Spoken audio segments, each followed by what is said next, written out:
Siamo con lo chef Rosario Mattina qui presso l'Estoai in prossimità del cenone. Ci indicherà quali saranno i piatti particolarmente apprezzati e che voi preparerete per accogliere il nuovo anno, il 2023. Ecco, quali specialità stai preparando? Grazie per aver scelto Stoai, per fare il vostro servizio.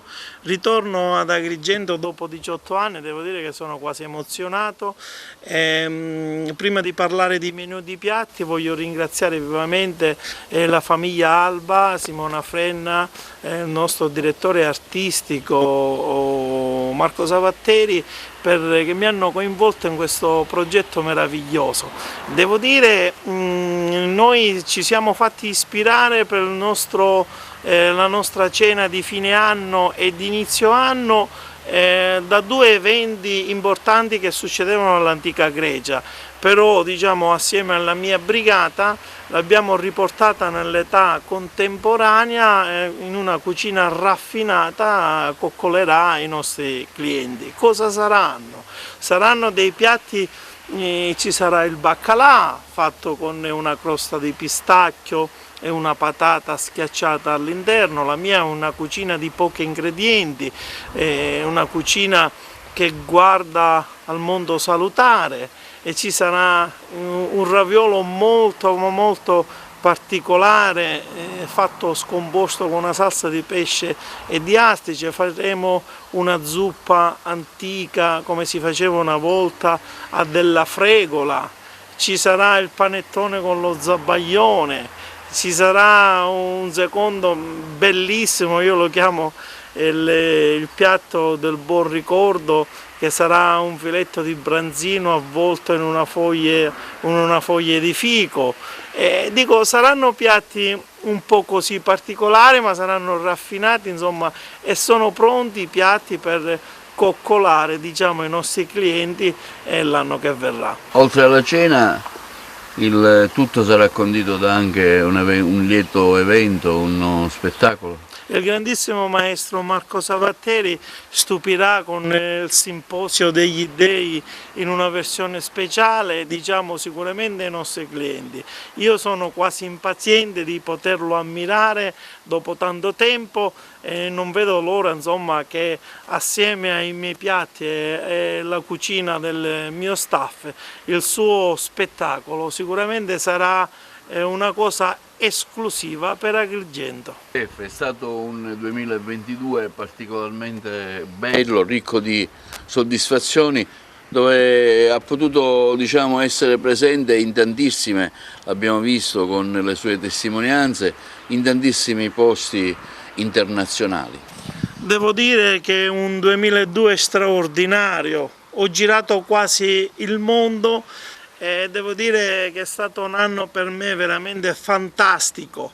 Mi auguro che il 2023 si ripeta quantomeno come il 2022, però siamo sulla buona strada, abbiamo fatto eventi bellissimi nel 2022 di caratura internazionale, dunque questo mi riempie pieno di orgoglio. Iniziamo subito nel 2023 con Alta Roma, le sfilate del gruppo Fendi di Santo Versace, poi faremo il Festival di Sanremo, ripeteremo il Festival di Cannes, il Giro d'Italia con un food truck bellissimo. E che ci sono eventi molto importanti in Qatar e in Dubai già presi, e devo dire che secondo me il 2023 sarà anche un anno speciale. Devo dire che sono veramente contento del 2022 come anno di lavoro e mi auguro che il 2023 si ripeta. Ecco. Sei stato un po' l'ambasciatore della cucina siciliana nel mondo, ecco, quando vai fuori quali sono le prelibatezze locali siciliane che fai apprezzare a chi è in un altro stato? cerco sempre di portare con me quello che sono i profumi intensi del nostro territorio.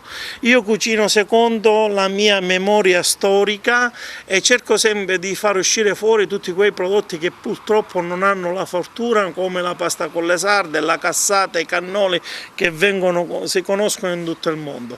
E dunque io parlo di Vigne di Vergine, diciamo, come dolce, oppure l'agnello pasquale di Favara, i ricci di mandorla di Palma di Montechiaro, che magari sono eccellenze che però sono un po' in ombra. E devo dire che insomma questo è quello che faccio fuori, porto sempre la bandiera alta dei principal modo dei prodotti siciliani. Io sono uno che vado a braccetto con il contadino, il pescatore e l'allevatore, perché da loro escono i frutti che noi poi possiamo portare sulle tavole, e dunque la mia cucina parte da questi signori, diciamo, da queste maestranze importanti che la Sicilia è insomma fortunatissima ad avere. Però purtroppo a volte ci sono delle difficoltà nella comunicazione, oppure la grande industria cerca di sotterrare. Ecco, lì è il mio subentra, diciamo, la mia arte. Cerco sempre di portare nelle grandi tavole il mio contadino, il mio pescatore o il mio allevatore vicino a me.